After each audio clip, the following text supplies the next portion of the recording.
ఇప్పుడు మా రాముల తాతని పిలిచేయాల కదా, మరి పెద్ద మనిషి ఏడ ముచ్చట్లకి మూతలు చాపి కూర్చున్నాడు, ఆర్చుకుందాం పాండ్రి. ఓ తాత ఏం చేస్తున్నావే? ఎట్లా అనేది నువ్వే చెప్పురా, నువ్వు చెప్పినట్టు నేను చెప్పు. ఏంటిది? నేను అనేదే కరెక్ట్. అగో నువ్వు అనేది కరెక్ట్ అంటే మరి నేను మనిషిని కాదా? నేను పెద్ద మనిషిని కాదా? గ్రామ పార్టీ అధ్యక్షుని అన్నప్పుడు నా మాటకి విలువ ఉండాలా వద్దా? నువ్వు అధ్యక్షుని అయితే నువ్వు ఉపాధ్యక్షుని నాకు లేదా? అసలు నువ్వు ఉపాధ్యక్షుని అంటే మరి మాట్లాడడానికి ఒక తరిక ఉండాలా వద్దా? నేను బట్టిన దానికే 3 కాళ్ళు, నేను చెప్పినట్టే వినాలంటే మరి నేను దేనికున్నారా ఊళ్ళే? నీ ఇష్టం ఉన్నట్టు నువ్వు నడిపించుకుంటా అంటే నేను సపరేట్గా మూసుకొని కూర్చోనా? అది కదా కూడా ఏతోంది ఏతైతే కథోంది కథ అన్నట్టు మందందరిది ఓలొల్లి అయితే ఈయన దొలొల్లి. మీ లొల్లిల మన్నువాడ ముసలోడా. ఓ తాత ఇయ్యాల ఈ పంచాయతీలే నానే నీకు? నిన్న మొన్న పాటల ఖర్చులోని వచ్చినట్టు మూసుకొని సపరేట్ గూకో. వస్తులుగా మరి ఎక్కువ తక్కువ మాట్లాడమనుకో మక్కులు సాప్ అయితే మరి మక్కులు సాపు కాకుండా చూసుకో. బాగా మాట్లాడతారు. నిన్న మొన్న ఏందో ఓ మీ కొట్లాటలే మన్నుగొట్ట ముసలోడా. ఏమిటికొచ్చిన కొట్లాటలే ఇవి? అవసరమా ముసలోడా నీకు?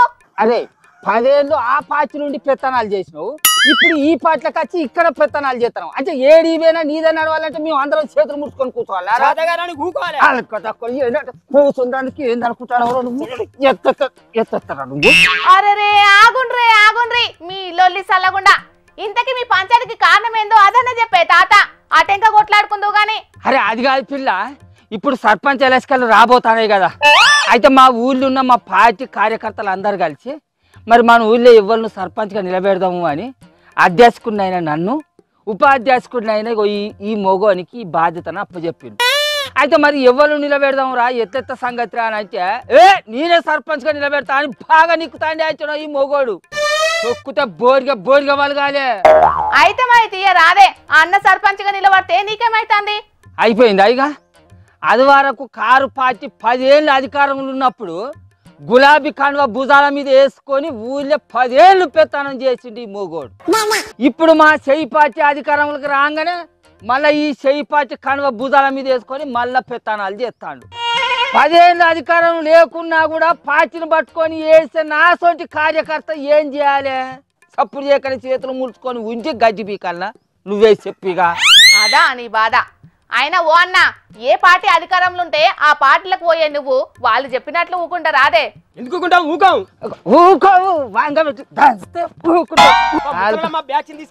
తీసుకొని రాపో. వాళ్ళేం బీకరు నువ్వేం బీకవు.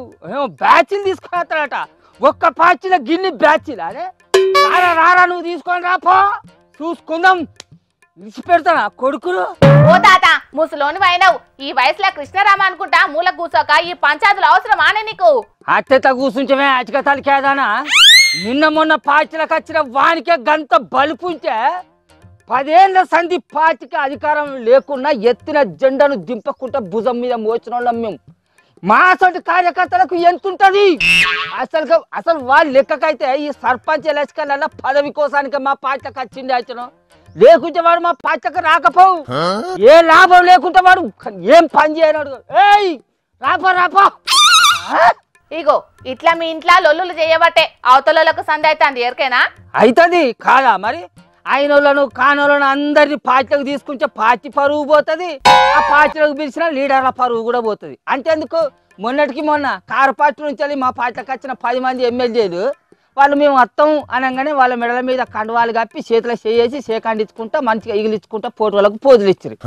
అటెనక కోర్టు మరి ఏం సంగతి కారు పార్టీ వాళ్ళు ఏమంటారు కాదు ఏంది అని గట్టిగా అడిగటాలకు మేము గా పార్టీలకు ఎందుకు పోయినాం, ఏదో మర్యాద పూర్వకంగా కలిసినాం అని చెప్పి మందిలో ఇజ్జత్ పోయినంత పని చేసిరి. మా పార్టీ పరువు ఏమైనా ఉన్నదా? వాళ్ళు చేయవచ్చే. సరే ఇక పంచాయతీలు చాలు కానీ ఇంటికి పో. అల్లా అరే వెంకటేష్గా మన పార్టీ కార్యకర్తలు అందరిని తీసుకొని మా ఇంటి వెనక మరొక రాజీ. అరే వాళ్ళు అత్తులు గారు నా మీద కలబడి అరే వాడు ఎత్తబడితే అట్లనే మాట్లాడిన రాంచడం, వాళ్ళలో తీసుకొని వస్తా అని పోయిండు. ఇలా తాడో పేడో తేల్చాలి రాంచడం. ఇక అవసరం అయితే వాడినే సర్పంచ్గా నిలబెట్టి మనం కారు పార్టీలకు సపోర్ట్ చేసి అయినా వీడిని బుడ్డ ముంచాలిరా. వీడు ఎక్కడికి పోయినా వీళ్ళని అర పెత్తడం అసలు ఊకోవద్దు. మీరు జల్లి అయితే రాజు మా ఇంటి వెనక మరొక రాజు కొడుకులాలా ఇచ్చి